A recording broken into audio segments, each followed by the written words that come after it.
Good evening, friend. Oh, I'm honored to be with you tonight. I've waited all day long to have this moment just to say good evening and to welcome you into my world and me into your world. It is a privilege to be able to encourage people.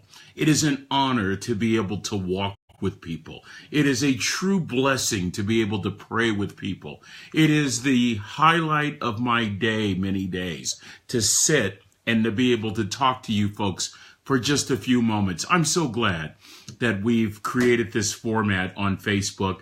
I'm so thankful for our Facebook community.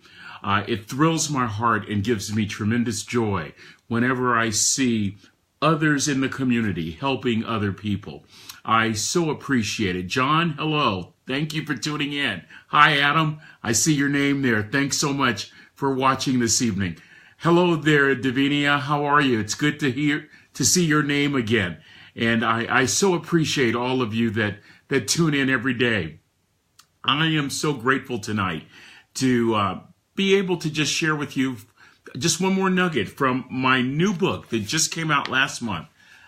Many of you have already started reading it. The book is titled Afraid to Hope, Discovering the Courage to Dream Again. And if you have found that this book has been helpful, I want you to do a couple of things. Share it with a friend. People are going through difficulties and times of transition, times of unevenness, times where just an encouraging word can make all the difference in the world. Oftentimes during those difficult times of transition, during times of rock bottom, you feel isolated, you feel all alone, you wonder why this is happening, you see no way out, and all of those variables converge to distort your perception, and you can literally live without hope. You might be in a hopeless situation, but what I discovered is you always have hope. I hope, my earnest expectation is that this book will remind people that no matter how dire the situation, you always have hope. And so share this book, if you would, with a friend. The second thing I'd like you to consider is this. If you have found this book to be helpful, go on Amazon and write a review. Those positive reviews will encourage other people to seek some of the wisdom, some of the truths that are revealed in this book that I believe will really unlock some doors and will help them to start walking out positive behaviors as opposed to going backwards and dwelling in negative behaviors that can set you back. I am very transparent in this book. I don't hold anything back because I want people to be helped. I don't want folks making a lot of the mistakes I made. You have to make some mistakes. You can't grow without making mistakes. But I wish I would have had a tour guide, somebody to say, hey, listen, you're in a difficult situation, Rick. You're in a life-altering situation. Learn, grow. Here are some signs. You're not losing your mind. You're not going crazy. You're not having a heart attack. Your heart has been broken, but you're not having a heart attack. Your world has been shattered, but you're still breathing. You have fallen off the horse, but you're not dead. I needed that desperately. And so I really want you to share these resources with others, if you would. We've been taking some time just walking through the book. I've been enjoying it. I've been having the best time, much better than writing it. Writing it was a challenge. Writing it took 21 years. Reading it is far more enjoyable. And just looking at some of the nuggets have really blessed me. So I found myself today during my lunchtime, I was reading chapter number 4, Buying Real Estate in the Valley. And I didn't get very far. As a matter of fact, I only got to page 54. I closed the book and I contemplated the power of hope. If you're following along, I should say I stopped at page 53. And if you're following along, I'm at page 53, the opening paragraph to the chapter titled Buying Real Estate in the Valley, chapter number 4. Listen to this, if you would. Nothing is as attractive as the promise of hope. Nothing is as life-changing as the motivation of hope. Nothing is as transformational as a heart filled with hope. Because hope, real hope, is so uncommon and so rarely offered, it stands out. Isn't that interesting? We have so many fakes, so many artificial applications. I seek, or should say sought, so many vestiges of false hope that when you see someone who is genuinely hopeful, that person sticks out like a sore thumb. It's a game changer. Literally, the world stops and takes note. I remember the words of George Washington Carver on one occasion. Forget the sweet potatoes for a moment. Forget the peanuts. George Washington Carver was an amazing American who happened to be a scientist, was one of the fathers of recycling. I spent 8 hours at his library once and his birthplace in Diamond, Missouri. And listen to this quote, because it speaks to the power of just doing the common things with excellence. George Washington Carver said, "When common people do common things in uncommon ways, they command the attention of the world." That's hope. When a common person says, "I choose hope," and they live it, they stick out like a sore thumb. Listen again. Nothing is as attractive as the promise of hope. Nothing is as life-changing as the motivation of hope. Nothing is as transformational as a heart filled with hope. My entire life was transformed because of hope. Hope that I thought I could buy. Hope that I thought I could barter. Hope that I thought I could rent for a season. Hope that I thought would not cost anything.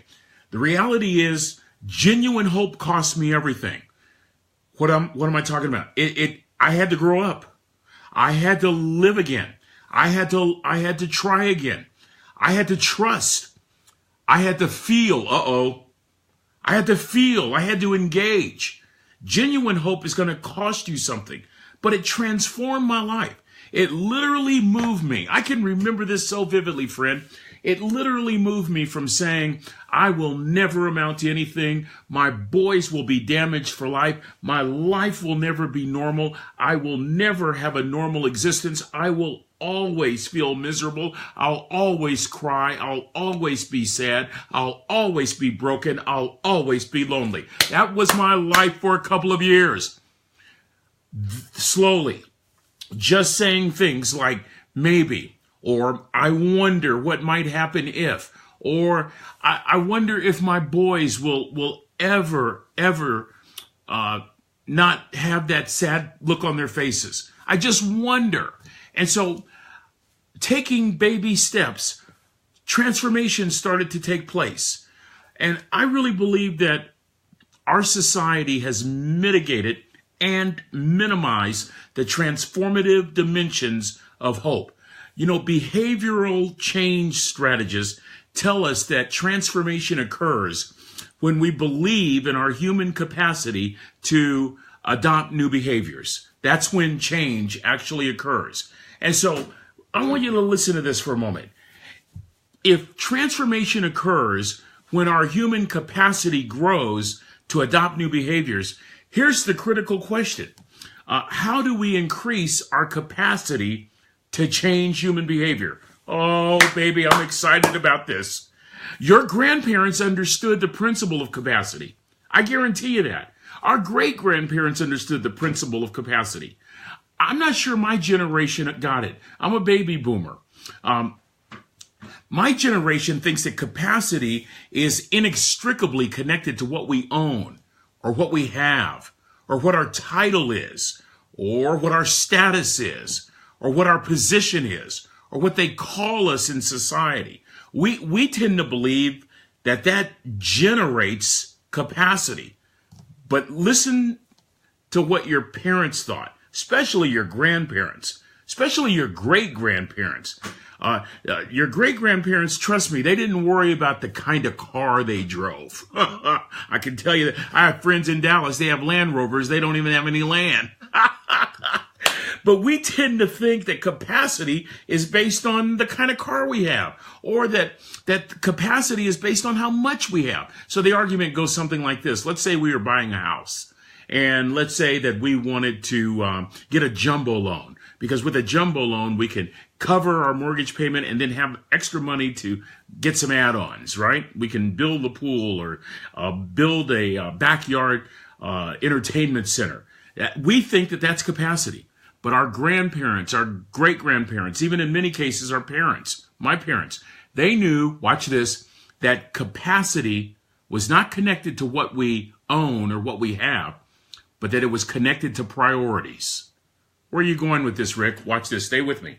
Remember, transformation occurs, according to these behavioral strategies, when our human capacity grows to adopt new changes. So how do we grow our capacity?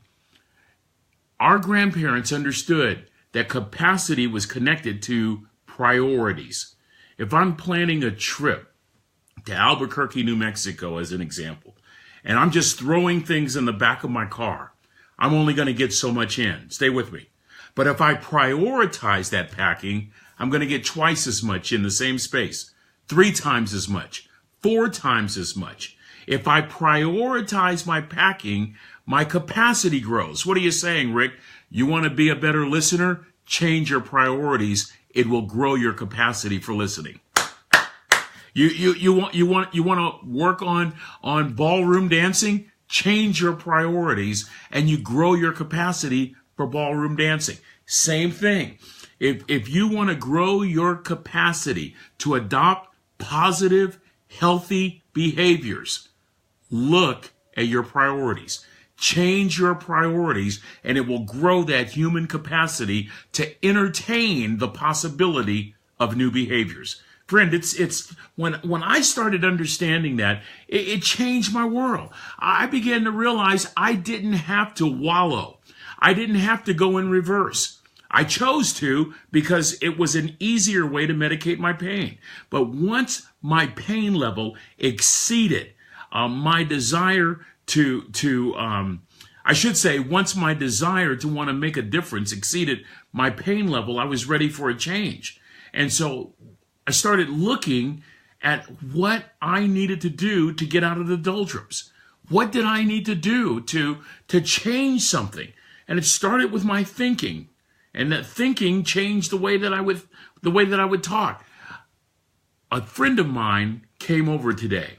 And within 15 minutes, he told me that his mother would probably bury him because of poor choices, health choices. That's what he told me.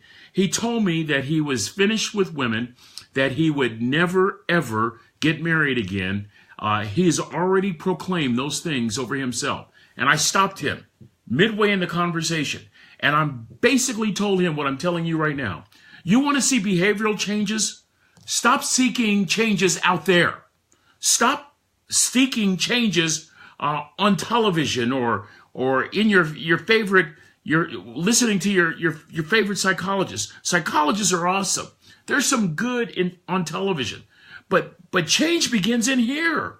It begins when we say, maybe if I want to grow my human capacity to make some changes, I have to first of all change my priorities.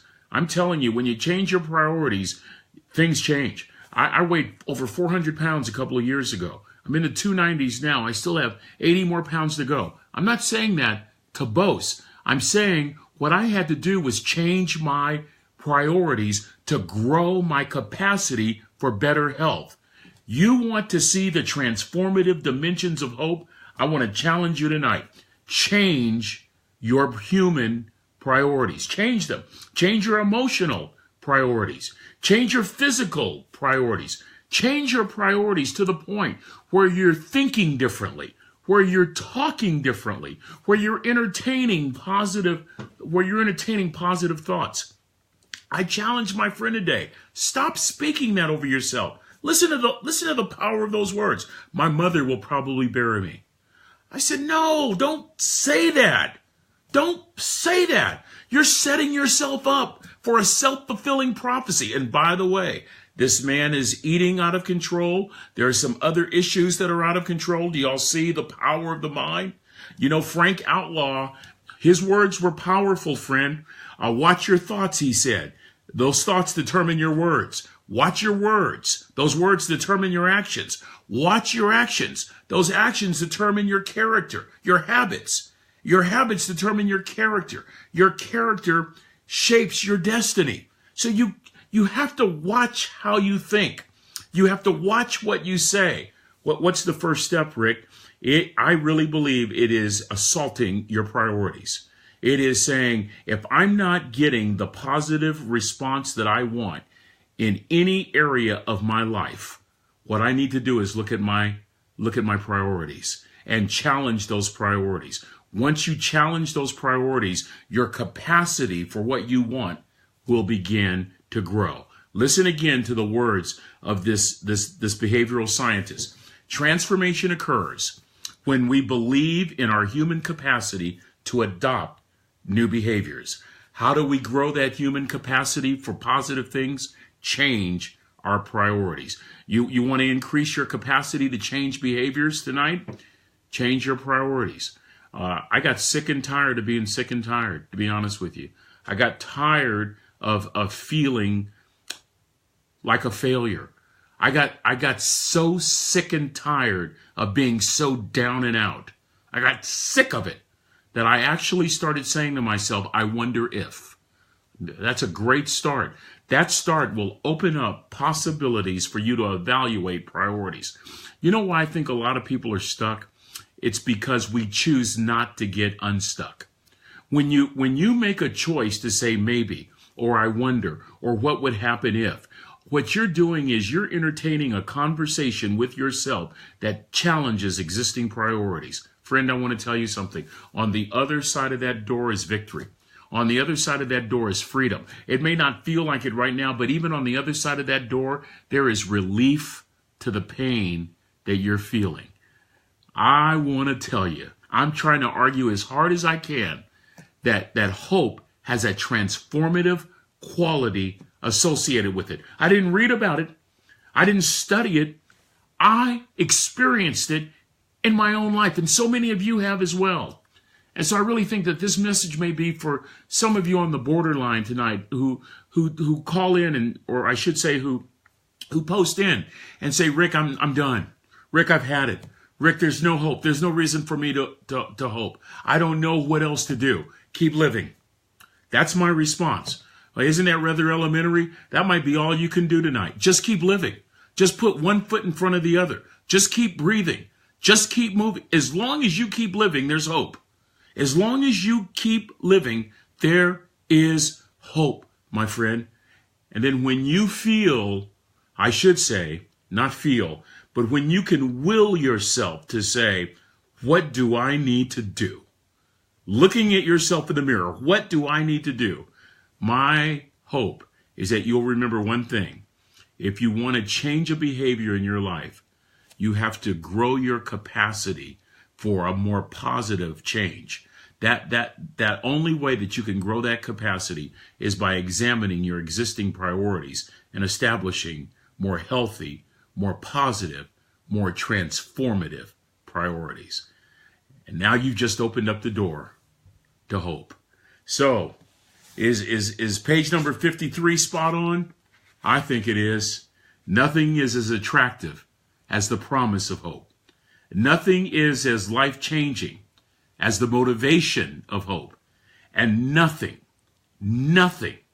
is as transformational as a heart filled with hope. Friend, listen to me. As I close tonight, just try. Just try to say to yourself, I'm tired of living at this level. I need to evaluate why I continue to stay at this level. Perhaps I might need to make some changes. I need to re-examine some priorities that will grow my capacities to adopt new behavioral changes. You've just opened up the door to great possibilities, all based on hope entering your heart.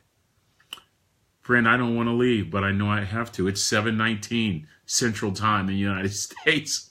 I talked probably way too long, but I just love being with y'all. I really do. I love it. I just love talking with you. not to you, not at you, but with you. And I hope that something that I've said, anything, will just encourage you to have hope and to experience the transformative dimension of hope. I'll come to you Thursday. I'll be in Houston, Texas Thursday. But trust me, my number one agenda will be to be with you at 7 o'clock Central, Thursday evening. Let's continue talking about this dynamic, energetic, life-changing, transformative power of something called hope. Until then, may your hearts be filled with peace. May you get some rest over the next day or so, even if it's just for 30 minutes, even if it's just a nap. Try to get some rest. Would you close your eyes and quiet your spirit and just meditate on what you have to be thankful for? And would you be blessed? Friend, be blessed. Be blessed as you consider living a hope-filled life. I can't wait to talk to you Thursday. I'll see you then. Bye, friend.